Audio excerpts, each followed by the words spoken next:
नमस्कार मित्रों, मैं आपका astro friend astro divine light channel में आपका बहुत बहुत हार्दिक अभिनंदन है। मित्रों, आज हम बेसिक एस्ट्रोलॉजी ऑनलाइन क्लास भाग 8 वीडियो लेकर के आपके बीच हम उपस्थित हुए हैं। चलिए मित्रों, आज हम नीच राशि के बारे में चर्चा करेंगे। पार्ट 7 वीडियो में हम उच्च राशि के बारे में आपको बताए थे कि ग्रहों की मैक्सिमम पोटेंशियल से हमें क्या क्या फल मिलते हैं। शास्त्रकारों ने क्या ऐसे कारण बताए गए थे जो उच्च के ग्रह और नीच के ग्रहों को उन्होंने रखे। तो आज के सेशन में हम उच्च के ग्रह और नीच के ग्रह के बारे में, आज नीच के ग्रह के बारे में आपको बताएंगे। तो चलिए एक बार पुनः बहुत बहुत हार्दिक अभिनंदन मित्रों। जहां तक हम लगन की बात करते हैं तो लगन में शनि देव जो है वो क्या हो जाते हैं, नीच के हो जाते हैं। तो कालपुरुष की कुंडली में शनिदेव जो है वो हमारे कर्म का कारक है और कर्म के फल का कारक है। तो लगन में शनि को नीच के रखने के पीछे शास्त्रकारों का मोटिव केवल इतना था कि किसी भी व्यक्ति का जन्म जो हुआ है वो कर्म करने के लिए हुआ है। शनिदेव कर्म के कारक है, इसलिए वो क्या है, डेबिलिटेट है, क्योंकि हमको अपने उसी प्रारब्ध को क्या करना है, कंप्लीट करना है। उस साइकिल को हमको फुलफिल करना है, क्योंकि व्यक्ति का जो जीवन होता है या जन्म होता है कोई ना कोई उद्देश्य के लिए होता है, और उन्हीं उद्देश्यों की पूर्ति करना ही जीवन का क्या है, उद्देश्य है। तो हमारा कर्म करना ही जीवन का उद्देश्य है। भगवान श्री कृष्ण ने गीता में भी कहा है, कर्म ही पूजा है। तो किसी भी मनुष्य का जो जन्म होता है वो कर्म करने के लिए होता है, अर्थात अपने प्रारब्ध के अकॉर्डिंग जो उन्होंने पूर्व जन्म में जो भी वो कर्म किए हैं, चाहे वो अच्छे कर्म हो चाहे वो बुरे कर्म हो, उन्हीं कर्मों के परिणाम स्वरूप हमारा प्रारब्ध बनता है। शनिदेव हमें इस जन्म में हमारे प्रारब्ध के कारक होते हैं, और पूर्व जन्म के किए गए हमारे प्रारब्ध को शनिदेव जो है वो इस जन्म में हमें भोग कराते हैं। इस कारण से शास्त्रकारों ने लगन भाव में शनि देव को भी क्या रखा गया है, नीच के रखा गया है। क्योंकि नीच इसलिए ताकि उस जो डेबिलिटेड जो शनि है उसको हम अपने कर्मों के माध्यम से हम उसको एग्जाल्टेड कर सके। कोई भी ग्रह की अगर लोएस्ट पोटेंशियल है अगर किसी भी भाव में, तो आप समझ जाइएगा कि उन ग्रहों के कारकत्वों को या उन ग्रहों की जो पॉजिटिविटी है उसको आपको क्या करना है, अचीव करना है। कोई भी भाव हो सकता है। तो लगन में कोई भी ग्रह नीच का है, शनि नीच का है, तो हमको ऐसे कर्म करने हैं और उस कर्म के माध्यम से हमें अपने जीवन को सफल बनाना है। उस कर्म से हमें जो जिन उद्देश्यों के लिए परमात्मा हमें इस दुनिया में भेजा है उन उद्देश्यों की पूर्ति हम कर पाए। तो इसलिए कर्म जो है वो सर्वोपरि है और कर्म ही श्रेष्ठ है। और किसी भी जातक का जो जीवन का उद्देश्य होता है वो कर्म करना ही होता है। तो हमारे शास्त्रकारों ने हमें यही समझाने का प्रयास किया कि हमें क्या करना है, मैक्सिमम कर्म करना है, मेहनत करना है, ताकि हम अपने जीवन को सफल बना सके। और वो भी कैसे मेहनत करना है, शनि के प्रीव्यू में रहकर मेहनत करना है। मतलब आपको अपने जीवन की जो शैली है उसको बहुत ज्यादा डिसिप्लिन आपको बनाना है, बहुत ज्यादा आपको हार्ड वर्किंग करना है, बहुत ज्यादा आपको न्याय प्रिय भी होना है। आपको सत्य धर्म और न्याय के साथ चलना है और केवल अपने कर्मों पर विशेष रूप से ध्यान देना है। और आपको पूरी तरह से समर्पित भाव से आपको अपने कर्म करना है, तो निश्चित रूप से आपको सफलता मिलेगी। चलिए मित्रों, यदि हम केतु की बात कर लेते हैं तो कुछ कुछ शास्त्रकारों ने केतु को सेकेंड हाउस में इसको नीच के माने गए हैं, तो कुछ कुछ कारकत्व इन्हें थर्ड हाउस में भी नीच के मानते हैं। तो चूंकि केतु जो होता है वो हमारा बड़ा गुरु को हम केतु कहते हैं। केतु को हम स्पिरिचुअलिटी से भी जोड़ करके हम देखते हैं। तो यहाँ पर शास्त्रकार यह कहना चाहते हैं कि केतु जो है वो आध्यात्म का कारक होता है। तो हमारा जो जीवन है वो पूरी तरह से कैसी है, एक साधना है। और हमें, क्योंकि केतु जहां बैठता है उस स्थान का प्यास वो बढ़ा देता है, तो इस भाव में वो हमारे अंदर वो क्या करता है, मैक्सिमम जो एफर्ट होता है उसको वो करता है। हमारे स्पिरिचुअल जो जर्नी होती है या आध्यात्मिक जो उन्नति होती है, उस उन्नति के रास्ते ये हमें जो है वो डीप लेवल के क्या कराते हैं, साधना कराते हैं। केतु से संबंधित एक बात ये भी है कि केतु जो है वो डिसोसिएशन के कारक है। वो जिस भाव में बैठते हैं उस भाव के कारकत्वों से हमें क्या करा देता है, डिसोसिएट करा देते हैं। जैसे सेकंड भाव हमारा कुटुंब का भाव है। शास्त्रकारों ने केतु को यहाँ पर डेबिलिटेट क्यों रखा है, क्योंकि यदि आपको आध्यात्मिक उन्नति करना होगा तो फिर आपको अपने परिवार को क्या करना पड़ेगा, डिसोसिएट होना पड़ेगा। परिवार से डिसोसिएट होना पड़ेगा। आपको एकांत में जाना पड़ेगा अपने आप को समझने के लिए, अपने आप को एक्सप्लोर करने के लिए आपको एकांत में जाना पड़ेगा। और उस केतु की जो एनर्जी है, क्योंकि लोएस्ट एनर्जी है, एकांत में जाओगे तो आप अपने सेल्फ को जजमेंट करना शुरू कर दोगे और आप अपने आध्यात्मिक जो यात्रा है उसको आप शुरू कर देंगे। तो ये केतु यहाँ पर हमको क्या कहना चाह रहे हैं कि हम मैक्सिमम एफर्ट करेंगे अपने जीवन में ताकि हम उस आध्यात्मिकता को क्या कर सके, प्राप्त कर सके, उस मोक्ष को हम प्राप्त कर सके। क्योंकि राहु और केतु के पास क्या है भाई, राहु तो अमृत पान कर चुका है, केतु भी अमृत पान कर चुका है, जाहिर सी बात है। तो इनके पास वो शक्ति है, अमृत तो है। वो उस कुंभ राशि में पड़े हुए जो अमृत है उस अमृत को ये क्या कर चुके हैं, पान कर चुके हैं, ग्रहण कर चुके हैं। तो हमें केतु के माध्यम से हमें स्पिरिचुअल जर्नी करनी है और केतु को मैक्सिमम पोटेंशियल में लेके आना है। अगर केतु नीच का बैठा है तो ये जान लीजिए कि आपको आध्यात्मिक यात्रा के माध्यम से परमात्मा को आपको क्या करना है, अचीव करना है। परमात्मा की कृपा, परमात्मा की ब्लेसिंग्स को आपको प्राप्त करना है, आपको स्पिरिचुअल जर्नी करनी है, तभी ये केतु आपको बैलेंस होगा। कोई भी ग्रह की लोएस्ट पोटेंशियल का मतलब ये है कि हमारा जीवन का वही उद्देश्य है कि उन ग्रहों को हम क्या करें, बैलेंस करें या फिर उसको एक्साल्टेट करें। तो यही जर्नी जो है, जो नीच के ग्रह होते हैं, हमारे शास्त्रकारों ने जो नीच के ग्रहों के माध्यम से हमें वो यही समझाना चाहते हैं। चलिए मित्रों, यदि हम मंगल की बात कर लेते हैं तो शास्त्रकारों ने चतुर्थ भाव में मंगल को नीच रखने के पीछे क्या मोटिव है, क्योंकि ये हमारा घर का भाव है, ये हमारा स्वयं का घर होता है, माता का घर होता है। जब हम ऑफिस से जब हम घर जाते हैं, या फिर ये हमारा ऑफिस है, और जब हम ऑफिस से यही बाहर से, ठीक है, जब हम काफी दिनों के बाद अपने घर आते हैं या काफी घंटों के बाद जब हम घर आते हैं, तो घर आने के बाद हम क्या सोचते हैं, अपने आराम तलब और अपने सुख सुविधाओं के संसाधन को हम ढूंढते हैं। हम आराम करना चाहते हैं क्योंकि हम ऑफिस से थक करके आए हुए होते हैं घर में।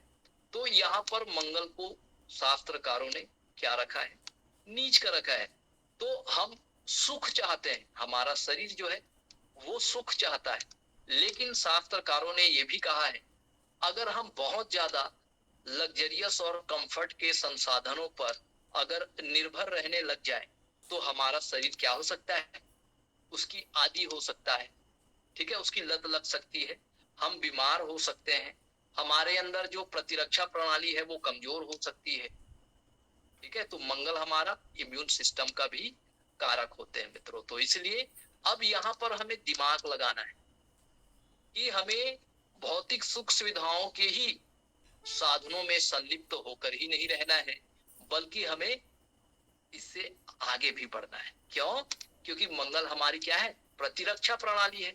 हमारे शरीर को स्वस्थ रखने के लिए हमें क्या करना पड़ेगा? नियमित रूप से हमें एक्सरसाइज करना होगा, व्यायाम करना होगा। अपने सुखों को एक साइड में रख के हमें क्या करना है?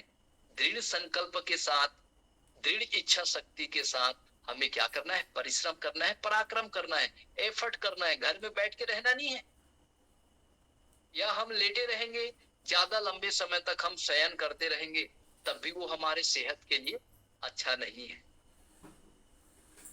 तो शास्त्रकार यही कहना चाहते हैं, यदि हम घर में ही रहे तो हमें अपना स्वास्थ्य का विशेष रूप से ध्यान रखें, और हमें नियमित रूप से, हम कहीं भी रहे, हमें ऊर्जावान होना है।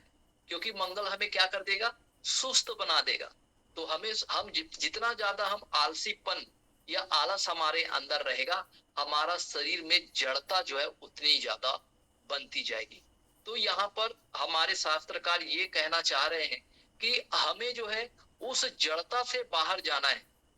हमें अपने लिए एफर्ट करना है, अपने सुख सुविधाओं के लिए क्या करना है? एफर्ट करना है। और सुख सुविधाओं के लिए एफर्ट करने के लिए क्या करना पड़ेगा?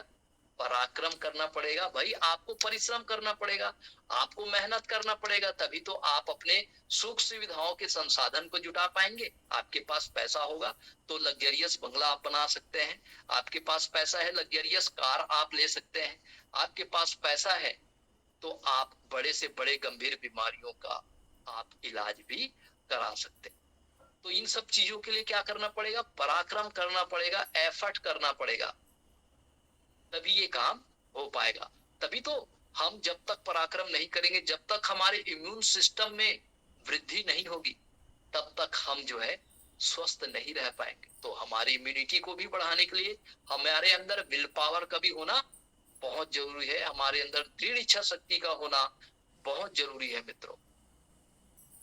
चलिए अब हम शुक्र के बारे में बात करते हैं कि छठे भाव में ही शुक्र को नीच के रखने के पीछे शास्त्रकारों का क्या मोटिव है। तो ये जो छठवां भाव है वो रोग, रिपु और ऋण का भाव है, जहां पर शुक्र जो है वो, शुक्र क्या है? पहले शुक्र को समझते हैं। शुक्र हमारे लग्जरियस और कंफर्ट जोन के क्या है? ये कारक होते हैं। जितने भी हमारी सुख सुविधाएं होती है ना, जितने हमने जो तैयार किया है, अभी हमने क्या तैयार किया है? लग्जरियस बंगला हमने तैयार किया है, लग्जरियस हमने गाड़ी जो है हमने अपने मेहनत से उसको खरीद ली है। अब उसका सुख हम कब भोग पाएंगे? जब हम पूरी तरह से कैसे हो? स्वस्थ हो। अगर कोई इंसान यदि वो बीमार है तो क्या वो एसी का एंजॉय कर पाएगा? क्या उसके पास लग्जरियस बंगला है, उसका वो भोग कर पाएगा? नहीं। अगर ये, चूंकि शुक्र स्त्री का भी कारक है, अगर व्यक्ति रुग्ण है, व्यक्ति रोगी है, तो क्या वो विवाह कर पाएगा? नहीं। अगर विवाह भी करेगा तो उसका क्या हो जाएगा? सेपरेशन हो जाएगा। ये पत्नी भी है, अगर पति अगर बीमार हो गया तो वो पत्नी को, पत्नी की जो जरूरतें हैं, जो उनके सुख सुविधाओं के जो संसाधन है, उसको जुटा पाने में वो क्या हो जाएगा? असमर्थ हो जाएगा। और छठा भाव तो है ही रोग, रिपु और ऋण।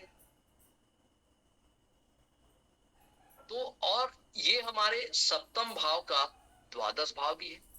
सप्तम भाव हमारा विवाह भाव है और द्वादश भाव विवाह का व्यय भाव।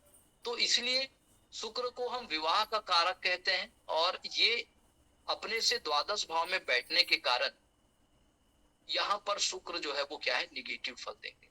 कहने का मतलब ये है मित्रों कि हमें अपने लग्जरियस और कंफर्ट जोन से ऊपर उठकर हमें क्या करना है?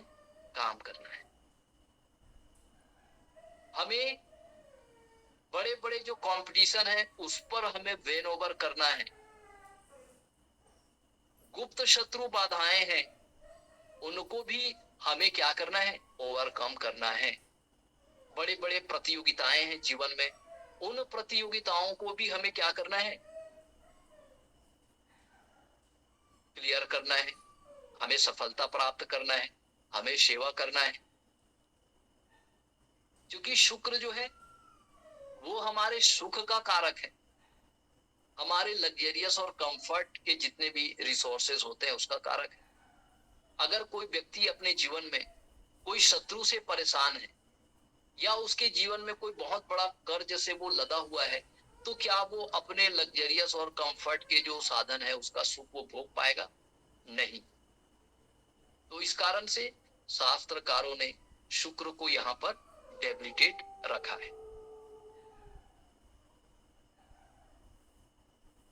चलिए कुंडली के सप्तम भाव के बारे में बात करें। सूर्य जो है वो तुला राशि में क्या होते हैं मित्रों? नीच के होते हैं।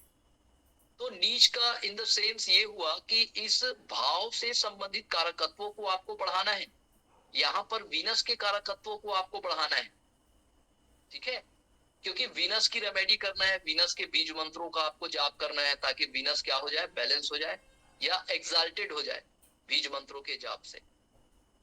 तो उस वीनस की जो एनर्जी है, जो उसकी एनर्जी कम है, उस एनर्जी को अपने को बैलेंस करना है। जैसे यहाँ पे सूर्य की एनर्जी है, तो सूर्य की जो डेबिलिटेड एनर्जी है उसको हमको क्या करना है? बैलेंस करना है, ठीक है? तो बैलेंस कैसे होगा? तो ये जो सप्तम भाव जो होता है वो शनि की राशि होती है। और शनि क्या होता है? शनि हमारे साधना का कारक होता है, क्योंकि यहाँ इस भाव में, सप्तम भाव में, ये हमारा सोलर फ्लेक्सेस का भाव होता है, ठीक है? तो यहाँ पर हमको जब हम साधना करते हैं अष्टम भाव से, तो जब हम साधना करते हैं तो हमारा जो सबसे पहले मूलाधार चक्र एक्टिवेट होता है। मूलाधार चक्र से फिर हमारी जर्नी जो है वो सोलर फ्लेक्सेस के पास जाती है। तो यहाँ पर जो मूलाधार चक्र में जो हमारे एनर्जी सुसुप्ता अवस्था में पड़ी हुई है, उस सुसुप्ता अवस्था में पड़ी हुई उस एनर्जी के कारक जो सूर्य होते हैं, उस ऊर्जा को हमको क्या करना है? बढ़ाते जाना है। अर्थात सूर्य जो है यहाँ पर नीच के होते हैं, मतलब जो मूलाधार में जो लोएस्ट एनर्जी पड़ी हुई है, उसी एनर्जी को अपने को साधना के माध्यम से उस एनर्जी को अपने को क्या करना है? ऊपर उठाना है। मतलब जो डेबिलिटेट सन है उसको हमको क्या करना है? यहाँ तक पहुंचाना है, अर्थात उसको एक्साल्टेट करना है। और इसके लिए हमको स्पिरिचुअल जर्नी करनी होगी, ठीक है? तो जब तक हम आध्यात्मिक यात्रा नहीं करेंगे, जब तक हम साधना नहीं करेंगे, तब तक हमारे ये जो सेवन चक्रास है, वो सेवन चक्रास जो है वो एक्टिवेट नहीं हो सकते। तो सेवन चक्रास को एक्टिवेट करने के लिए क्या करना पड़ेगा? हमको डीप लेवल पर जाकर साधना करना पड़ेगा। क्यों? क्योंकि हमारे जो मूलाधार चक्र में जो सुसुप्ता अवस्था में जो एनर्जी पड़ी हुई है, उसी एनर्जी को अपने को साधना के माध्यम से हमको क्या करना है? एग्जाल्टेट करना है, उसकी पोटेंशियल को हमको बढ़ाना है। तो ये चीज हमें समझाना चाहते थे हमारे शास्त्रकार। चलिए उसी तरह से आप देख पा रहे हैं राहु की भी जो नेगेटिव यहाँ पर आप लोएस्ट देख पा रहे हैं। तो ये भी है क्योंकि यही हमारा मूलाधार चक्र है, और मूलाधार चक्र में जो सुसुप्तावस्था में जो एनर्जी होती है, उस एनर्जी को ही हमको क्या करना है? एग्जाल्टेट करना है। यहाँ पर राहु की लोएस्ट एनर्जी है, मतलब हमको डीप लेवल पे जाके हमको साधना करना है। हमें कोई ऑकल्ट साइंस से जुड़कर हमको क्या करना है? वर्क करना है। क्योंकि ये हमारा अष्टम भाव है, और अष्टम भाव हमारे साधना का भाव है, हमारे स्पिरिचुअल जर्नी का भाव है, परमात्मा प्राप्ति की जो मार्ग है उसको प्राप्त करने का भाव है। तो निश्चित रूप से यहाँ पर तो साधना आपको करना पड़ेगा। तो जब तक राहु के एनर्जी को आप बढ़ाओगे नहीं, राहु जब तक उच्च का नहीं होगा, तब तक आपको साधना करते रहना है। और जिस दिन राहु की एनर्जी बैलेंस हो गया, उस दिन आपकी साधना सिद्ध, साधना में सिद्धि प्राप्त होगी। आपका मूलाधार चक्र जो है वो क्या हो जाएगा? एक्टिवेट हो जाएगा। जब मूलाधार चक्र एक्टिवेट हो जाएगा, तब आपका स्पिरिचुअल जर्नी जो है वो शुरू हो जाएगी। फिर इस राहु को क्या करोगे? आप एग्जाल्टेट करोगे। राहु की जो लोएस्ट पोटेंशियल है उसको आप अपने साधना के माध्यम से उसको हायर पोटेंशियल तक पहुंचाओ, ठीक है? क्यों? राहु क्या है? राहु ने तो अमृत पान कर लिया है।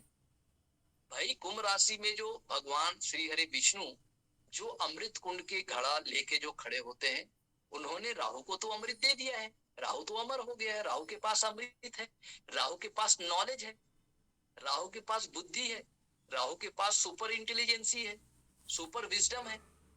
तो इस अपने सुपर इंटेलिजेंसी और सुपर विजडम से हमें क्या करना है, साधना करना है। और उस साधना के मार्ग में चलते हुए उस सेवन चक्रास को एक्टिवेट करने की दिशा में साधना करते हुए हमें क्या करना है, राहु की पोटेंशियल को हमको इंक्रीज करना है और राहु को बैलेंस करना है। चलिए अब हम चलते हैं कर्म भाव में। सबसे इंपॉर्टेंट जो भाव होता है कर्म भाव जो होता है मित्रों, वो हमारे कर्म को ये इंडिकेट करता है। तो गुरु क्या है, गुरु ज्ञान है मित्रों। तो गुरु को यहाँ पर शास्त्रकारों ने नीच का क्यों रखा गया है, मैं एक एग्जाम्पल से समझाने की कोशिश करता हूं। गुरु जो होता है वो ज्ञान का कारक होता है, और कर्म भाव में गुरु को क्या किया गया है, डेबिलिटेट शास्त्रकारों ने रखा गया है। तो एक छोटे से बच्चे के बारे में हम विचार करते हैं। आप सबके घर में एक छोटा सा बच्चा होगा। छोटे से बच्चे को, बच्चा जब अपने घर में रहता है, अपने वो घर में रहता है, तो वो अपने माता पिता से वो सीखता नहीं है। माता पिता चिल्ला चिल्ला कर उनको पढ़ाना चाहते हैं, लेकिन बच्चे का ध्यान पढ़ाई में नहीं लगता। लेकिन जैसे ही बालक शिक्षा प्राप्त करने के लिए वो अपने विद्यालय जाता है, तो विद्यालय में टीचर से वो क्या करता है, डरता है, घबराता है। और टीचर के कड़े अनुशासन, क्योंकि यहाँ पर शनि है, शनि एक टीचर है जिसके पास क्या है, डिसिप्लिन है, जिसके पास क्या है, हार्ड वर्किंग है, जिसके पास क्या है, न्याय है। एक टीचर जो है वो क्या होता है, न्यायप्रिय होता है। उसके लिए कोई भी बच्चा जो है वो असमान नहीं होता। उसके मन में, उसके विचारों में सभी विद्यार्थियों के प्रति जो है वो समभाव जो है वो देखने को मिलता है। तो निश्चित रूप से जब विद्यार्थी अपना विद्यालय जाता है तो टीचर्स को वो क्या करता है, टीचर से वो डरता है, टीचर्स का वो रिस्पेक्ट करता है। जो रिस्पेक्ट वो माँ बाप का यहाँ पर वो नहीं सीख सकता माँ बाप से। इसलिए विद्यालय जाना जरूरी होता है। हम बच्चों को विद्यालय भेजते हैं ताकि वो टीचर्स की बात को वो माने। माता पिता से वो प्रेम करता है, माता पिता से लाड़ दुलार बहुत ज्यादा होने के कारण माता पिता से वो उतना नहीं सीख पाता। इसलिए बच्चे जब एजुकेशन के लिए विद्यालय जाते हैं तो निश्चित रूप से टीचर्स का वो रेस्पेक्ट करते हैं, सम्मान करते हैं, और कहीं ना कहीं उनसे भय भी खाते हैं। तो भय बिनु प्रीत न होई गोसाई कहते हैं, तुलसीदास जी का एक चौपाई है। तो ठीक उसी को ये चरितार्थ करता है कि जब बच्चा विद्यालय जाता है तो ही वो ज्ञान को क्या करता है, सीखता है। इसका मतलब क्या है, हमें इतना ज्यादा, फिर देखो शनि फिर क्या आ गया, साधना। तो ज्ञान प्राप्त करना भी क्या है, एक साधना है। तो हमें इतना मेहनत करना है पूरे शिद्दत के साथ, पूरे अनुशासन के साथ, कि हमें क्या प्राप्त हो, ज्ञान प्राप्त। जब पूरे निष्ठा, पूरे ईमानदारी और पूरे समर्पित भाव से जब हम कर्म करेंगे, जब हम मेहनत करेंगे, ज्ञान प्राप्ति के दिशा में जब हम प्रयास करेंगे, तभी हमें क्या मिलेगी, ज्ञान रूपी वो सफलता हमें प्राप्त होगी, जिसके लिए परमात्मा ने हमें इस दुनिया में भेजा है। निश्चित रूप से, क्योंकि हमें कर्म करने से ही क्या प्राप्त होगा, ज्ञान प्राप्त होगा। तो यहाँ पर जो डेबिलिटेड जो जुपिटर है, गुरु है, उसको हमको क्या करना है, एक्साल्टेड करना है। कहने का मतलब क्या है, हमें गुरु यहाँ पर नीच कहे, इसका मतलब है कि हमारा जीवन को उद्देश्य हुआ है ज्ञान प्राप्ति के लिए। जब तक हमें ज्ञान प्राप्त नहीं होगा तब तक हमारा कर्म जो है वो सही नहीं हो सकता। हम अपने साथ न्याय तभी कर पाएंगे जब हमें ज्ञान प्राप्त होगा। जब ज्ञान प्राप्ति के दिशा में हम कार्य करेंगे, और जब हम पूरी तरह से नॉलेज हमको जब प्राप्त हो जाएगा तो फिर क्या होगा, हम कीर्तनकार बन जाएंगे, हम प्रवचनकर्ता बन जाएंगे, हम प्रख्यात ज्योतिष बन जाएंगे, मोटिवेशनल स्पीकर बन जाएंगे। तो यहाँ का बैठा हुआ गुरु हमें यही सिखा रहा है कि कोई ना कोई शास्त्रीय ज्ञान या कोई ना कोई ज्ञान हम अपने जीवन में अचीव करें, और वही ज्ञान हमें हमारी आइडेंटिटी बनेगी। तब हमें पूरे दुनिया में मान सम्मान पद प्रतिष्ठा की क्या होगी, प्राप्ति होगी। एक ज्ञानी व्यक्ति जो होता है उसे हर जगह सम्मान मिलता है, और निश्चित रूप से ऐसा व्यक्ति एक शिक्षक हो सकता है, एक टीचर हो सकता है, भगवताचार्य हो सकता है, कीर्तनकार हो सकता है, मोटिवेशनल स्पीकर हो सकता है। तो गुरु की जो लोएस्ट पोटेंशियल है उसको हमें क्या करना है, बैलेंस करना है। चलिए आगे हम बढ़ते हैं 12th हाउस में। तो 12th हाउस में आप देख रहे हैं बुद्धि के कारक लर्नेट जो प्लैनेट है बुध, यहां पर क्या हो गया है, नीच के हो गए हैं। तो शास्त्रकारों ने बुध ग्रह को ही 12वें भाव में मीन राशि में नीच के क्यों रखे गए हैं, कोई ना कोई तो कारण जरूर होगा। हमारे मानवता के लिए कोई ना कोई संदेश वो जरूर इस स्थिति के माध्यम से वो देना चाह रहे थे। तो बुध को नीच का रखने के पीछे क्या मोटिव है, जब हम जीवन में सारे मटेरियल वर्ल्ड को, सारे मटेरियल चीजों को जब हम पूरी तरह से भोग लेते हैं, हमारे द्वारा एक्यूमुलेट किए गए जो हेल्थ है, वेल्थ है, जो ट्रीजर है, उसको जब पूरी तरह से हम भोग लेते हैं, तो लास्ट में जो हमारा समय हमारे पास आता है, उस समय हमको क्या चाहिए। यहाँ पर गुरु की मीन राशि यहाँ आप देख पा रहे होंगे। तो ये क्या है, ज्ञान है, और ज्ञान के घर में क्या है, बुध बैठा हुआ है। अर्थात बुध क्या है, बुध सीखने वाला, सीखने वाले को क्या बोलते हैं,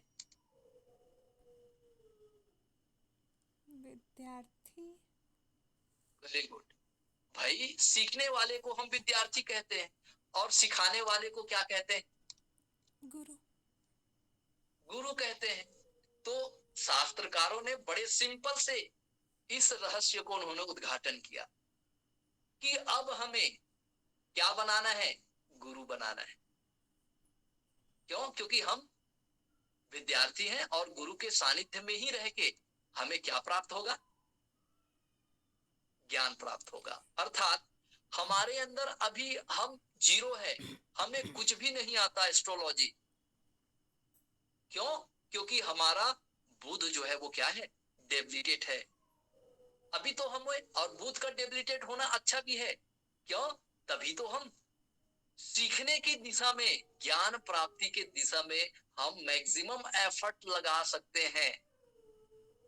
अगर किसी भी जातक के राशि के कुंडली में यदि बुध डेबिलिटेट है या नीच के है, तो समझ जाइए उनका जन्म क्यों हुआ है।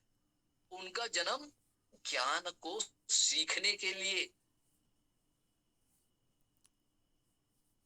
क्यों, क्योंकि बुध हमारे बुद्धि का कारक है। तो हमें बुद्धि को नियमित रूप से क्या करना है, शार्प करना है। और बुद्धि शार्प कैसे होगी, ज्ञान के माध्यम से। कहने का आशय यह है कि हमें भगवत प्राप्ति के दिशा में नियमित रूप से हमें क्या करना है, ज्ञान के रास्ते हमें क्या करना है, आगे बढ़ना है, हमें सीखना है। हमारे अंदर जो परमात्मा को खोजने की जो उत्कंठा है ना, वो उत्कंठा हमें उस परमात्मा तक पहुंचाने के लिए हमें क्या देती है, ऊर्जा देती है। तो हमें उसी ऊर्जा के माध्यम से हमें उस परमात्मा तक पहुंचना है, उस परमात्मा को प्राप्त करना है। वो जो अमृत कलश जो भगवान विष्णु के हाथ में है, उस अमृत कलश तक पहुंचना है। और इसके लिए क्या करना है, हमें बुद्धि का प्रयोग करना है, क्योंकि बुध बुद्धि का भी कारक है, हमारे विजडम के कारक है, हमारे सुपर इंटेलिजेंसी के कारक है। इसीलिए तो गणेश भगवान को बुद्धि का कारक कहते हैं, बुध को गणेश भगवान से इसलिए कंसीडर करते हैं। अब यहाँ पर एक और बड़ा अच्छा सा कॉन्सेप्ट आपको देखने को मिलेगा, बुध नीच का क्यों है। माता लक्ष्मी जो है वो भगवान विष्णु के चरण क्यों दबाती है, क्योंकि उसको क्या प्राप्त करना है, ज्ञान प्राप्त करना है। भगवान विष्णु ज्ञान के कारक है, और माता लक्ष्मी जो है, आप देखते हो माता लक्ष्मी हमेशा सुनते हुए आपको दिखाई देगा, क्योंकि बुध जो है हमारे सुनने की क्रिया को भी ये रिप्रेजेंट करता है। तो माता लक्ष्मी भगवान श्री हरि विष्णु के चरण दबाते हुए भगवान श्री हरि विष्णु के कंठ से जो ज्ञान होता है उस ज्ञान को वो क्या कर रही है, अंतःकरण कर रही। ठीक है, तो बुध को भी क्या करना है, उस ज्ञान को नियमित रूप से अपने अंदर स्टोर करना है, अपने मेमोरी में स्टोर करना है। और एक दिन इस विद्यार्थी रूपी बुध को एक दिन क्या बनना है, गुरु बनना है, अर्थात उसको ज्ञानवान बनना है। और जब वो विद्यार्थी गुरु बन जाएगा तो फिर वो क्या करेगा, अपने ज्ञान का प्रचार प्रसार करेगा, अपने वाणी के माध्यम से वो अपने अंदर संचित ज्ञान के माध्यम से वो लोगों का भला करेगा, धर्म कर्म के कार्यों में रुचि होगी। और इस तरह से हम देखते हैं कि कुंडली का जो द्वादश भाव है वो हमें धर्म कर्म के रास्ते से किस तरह से हमें मोक्ष प्राप्त करना है उसको ये बताता है। तो इस तरह हम देखते हैं मित्रों कि जो नीच के जो ग्रह होते हैं कहीं ना कहीं वो हमें एक बहुत सुंदर सा मैसेज देना चाह रहे हैं। तो आप भी अपने कुंडली को जरूर देखिए कौन सा ग्रह आपका नीच का है, और उस ग्रह को जरूर आप डिकोड करिए।